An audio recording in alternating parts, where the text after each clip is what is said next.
Hello, Professor.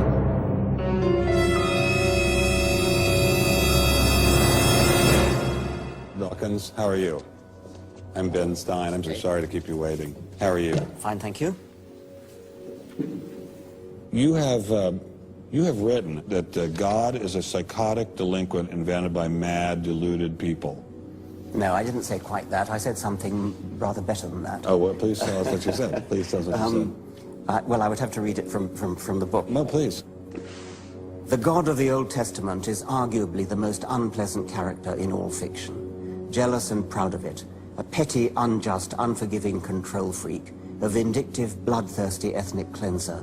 A misogynistic, homophobic, racist, infanticidal, genocidal, filicidal, pestilential, megalomaniacal, sadomasochistic, capriciously malevolent bully. So that's what you think of God? Yeah.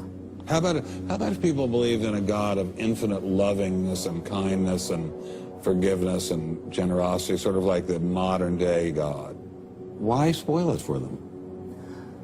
Oh, why not just let them have their fun and enjoy it? I mean, I don't want to spoil anything for anybody. I write a book, people can read it if they want to. I believe that it is a liberating thing to free yourself from primitive superstition. So religion is a primitive superstition? Oh, I think it is, yes. So you believe it's liberating to tell people that there is no God? I think a lot of people, when they give up God, feel a great sense of release and freedom. Why do you think that? I mean, what's your dad? What's your scientist? What's your dad? I think, well, I've had a lot of letters saying that, and There are 8 billion people in the world, Dr. Dawkins. How many letters have you had? No, I haven't done that. That's quite true.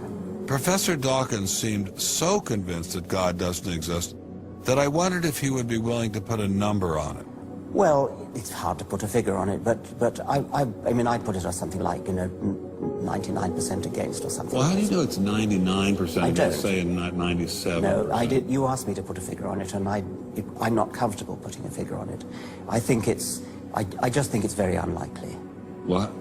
But you couldn't put a number on it? No, of course not.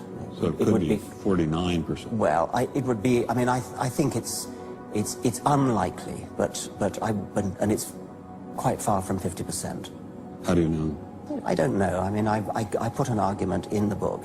Well, then who did create the heavens and the earth? Why do you use the word who? You see, you immediately beg the question by using the word who. Well, then how did it get created? Well, by a very slow process. Well, how did it start? Nobody knows how it started. We know the kind of event that it must have been. We know the sort of event that must have happened for the origin of life. And what was that? It was the origin of the first self-replicating molecule. Right, and how did that happen? I told you we don't know. So you have no idea how it started? No, nor has anybody. Nor has anyone else. What do you think is the possibility that intelligent design might turn out to be the answer to some issues in genetics or in evolution? It could come about in the following way. It could be that at some earlier time, somewhere in the universe, a civilization evolved by probably some kind of Darwinian means to a very, very high level of technology and designed a form of life that they seeded onto perhaps this planet. Now, that is a possibility and an intriguing possibility. And I suppose it's possible that you might find evidence for that if you look at the details of biochemistry, molecular biology. You might find a signature of some sort of designer. Wait a second. Richard Dawkins thought intelligent design might be a legitimate pursuit? And that designer could well be a higher intelligence from elsewhere in the universe.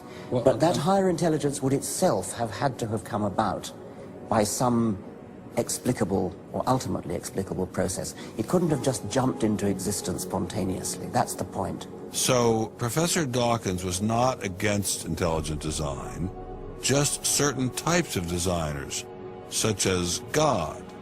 So the Hebrew God, the God of the Old Testament, he doesn't exist in your view?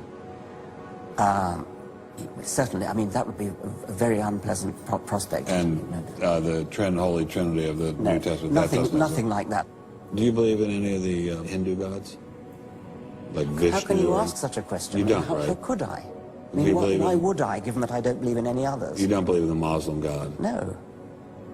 I mean, why do you even need to ask?